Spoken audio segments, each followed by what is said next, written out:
السلام عليكم. الانتروبي من الأشياء الغريبة جدا، سواء اتكلمنا فيها من منظور الانفورميشن ثيوري أو من منظور الفيزيكس بشكل عام. لو تخيلت ان انت ماسك كوباية مية وبعد كده رميت كوباية المية دي فاتكسرت على الأرض، اللي حصل دلوقتي ان هي اتنقلت من حالة من configuration معينة كان فيها اوردر لحالة من الديس اوردر. الديس اوردر اللي حاصل فيها ده لما الكوباية اتكسرت هو ده نفسه ناس كتير فكروا فيه أكنه بيديفاين الارو اوف تايم، أكنه بيديفاين الدايركشن بتاع التايم، أكن من منظورنا احنا كبني آدمين بنميك سنس اوف تايم باتجاه الزيادة في الانتروبي أو الزيادة في الديس اوردر اللي حاصل في الكون كله. فانت اول لما تشوف الكوبايه متكسره انت عارف اكيد ان هي كانت في حاله اوردرد وبعد كده بقت ديس اوردرد. ولو انا جبت لك الكوبايه من تكسير وبعد كده اتنقلت للشكل بتاعها تاني، الكوبايه هتحس اكنك ماشي التايم بالعكس. فحتى بالنسبه لك انت بتميك سنس قوي بشكل لا ارادي، انت بتفكر فيها بالمنظر ده. والانتروبي كونسبت عام، لو مسكنا مثلا السكند لو اوف ثيرموداينامكس بتلاقيه بيتكلم عن الموضوع من منظور الحراره. فانت اكن لو في دلوقتي حرارة مثلا عالية في منطقة معينة وفي منطقة تانية جنبها الحرارة اقل، في انتقال بيتم للحرارة دي.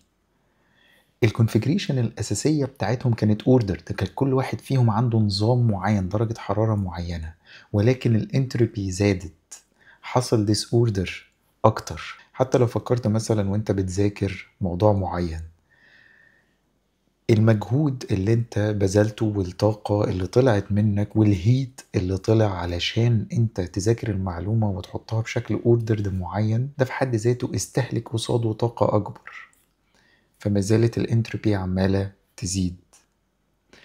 الموضوع بتاع الديس اوردر ده شيء عام جدا، وهتلاقي ان دايما عشان الحاجة تتحط بشكل او اوردر معين بيتم بذل طاقة أو بيتم إنتاج حرارة أكتر علشان تتحط في الشكل الأوردر ده. الكونفيجريشنز الكتيرة بتاعت الحاجة اللي مليانة ديس أوردر هي كونفيجريشنز كتيرة جدا جدا جدا. يعني شوف كم الاحتمالات للتكسيرات المختلفة من الكوباية اللي اتكسرت، احتمالات كتيرة جدا. فالكونفيجريشنز كتيرة قوي، ولذلك اسهل ان كل حاجه تتنقل للستيت اوف ديس اوردر عن ان هي تكون اوردر. لو فكرنا في الموضوع من ناحيه البروبابيليتيز، فانا هفترض دلوقتي ان انا عندي شيء معين let's say x مثلا ليه probability p، وعندي y، ولتكن مثلا ان احنا بنفليب كوين، فانا عندي الاكس عباره عن هيد وممكن الواي تكون تيل. فالبروبابيليتي بتاعت الهيد P، البروبابيليتي التانية هي 1 - P، فهم بيكملوا بعض علشان تقادر to 1. فمن الآخر لو هي عندي probability عالية لهيد، لو الكوين بتاعي مش فير كوين يعني هو بايزد أكتر إن هو يطلع لي هيدز، فهيكون 1 - البروبابيليتي دي هيديني تيل لأن مفيش حاجة تانية. فلو رسمناه هو برنولي distribution علشان نوصف الانتروبي بقى، الانتروبي زي ما اتكلمنا هي تعتبر ديس اوردر. فانا تخيل دلوقتي لو انا certain جدا من الهيدز وبقول ان مفيش اي probability للتيل، ده معناه ان هي is a very low entropy، ان الانتروبي هنا قليل جدا جدا جدا. ليه؟ لان السيرتينتي بتاعتي عالية، لان في اوردر كبير جدا. الاوردر بيقول ان الهيد ليه probability عالية، ليه certainty عالية، فدي الستيت اوف اوردر. لما يكون في ديس اوردر ده هيكون معناه ان الدنيا 50-50، وهو ده بالظبط الفير كوين.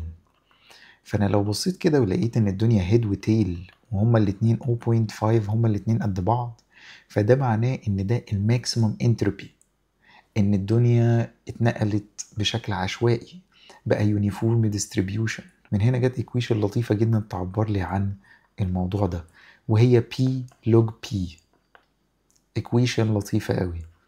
فانا لو اخدت الانتروبي بالشكل ده واخدت البروبابيليتي بتاعه البي، وهنا طبعا في سميشن، فانت بتحسب الكلام ده وبتسمي الكلام ده على الايفنتس المختلفه. فليتس سي مثلا ان هي 0.5، فالمفروض ده ان هو يطلع لي ماكسيمم انتروبي. تعال نشوف الكلام ده صح ولا لا. لو انا حطيت هنا 0.5 وحطيت هنا 0.5 وانا التو ايفنتس زي بعض، انا بعوض الكلام ده لكل واحد فيهم. ف 0.5 دي لوج 2 0.5 زي ما شفنا من اللوج قبل كده، ده هيطلع لي -1. -1 في 0.5 هيطلع لي -0.5 في ماينس هيديني 0.5.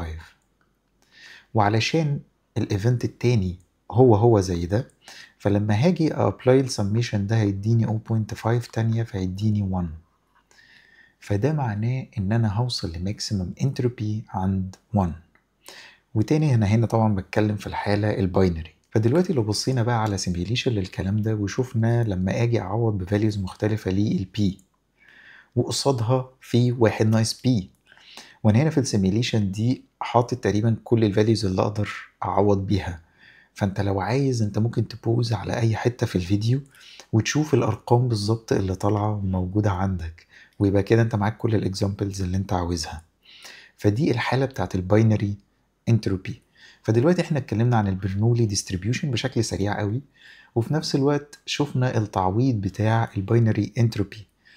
انتروبي مهمة بالنسبة لي جدا، لانك زي ما هتشوف قدام لما نتكلم عن الكروس انتروبي انا ممكن اغير في البروبابيليتي بتاعت الشيء اللي محطوط الناحية التانية علشان اقدر ان انا اقارن الشيء البريدكتد من الموديل قصاد الشيء اللي هو الترو ليبل يعتبر اللي معايا. على فكرة ده نفس الريبريزنتيشن بتاع قبل كده، كل اللي حاصل بس ان احنا فكينا السميشن وحطينا واحد ناقص بي علشان نايدنتيفاي الايفنت التاني. طيب فانت لو بصيت بقى هنا هتلاقي ان احنا واحنا بنعوض بالشكل ده هتلاقي ان الانتروبي عمالة تزيد، البي نفسها عمالة تتغير بتاع الايفنت بتاعي، في نفس الوقت ان البي في كانت قليلة. ده معناه ان انا كنت سيرتن جدا من الايفنت التاني، فلما كنت سيرتن الانتروبي قلت، ودلوقتي ما بقتش سيرتن لما اروح عند 0.5، فساعتها الانتروبي وصلت ل1، وصلت لاكبر فاليو ممكنة. وابدا بقى من الناحية التانية اول لما هزود البروبابيلتي دي علشان هي قصادها واحد ناقص بي من الناحية التانية، فلما هتزيد السيرتينيتي بتاعتي يعني البروبابيلتي تعلى بالنسبة لبي، واحد ناقص بي هتقل، فهتبدأ بعد كده الانتروبي ان هي تقل اكتر واكتر لحد ما هتوصل لزيرو. ده كان كلام سريع عن الباينري انتروبي اللي بيمهد لنا الطريق ان شاء الله ان احنا نتكلم عن الكوست فانكشن بتاعة الكروس انتروبي قدام. شكرا جدا انك كملت الحلقة للاخر، اشوفك الحلقة الجاية. سلام.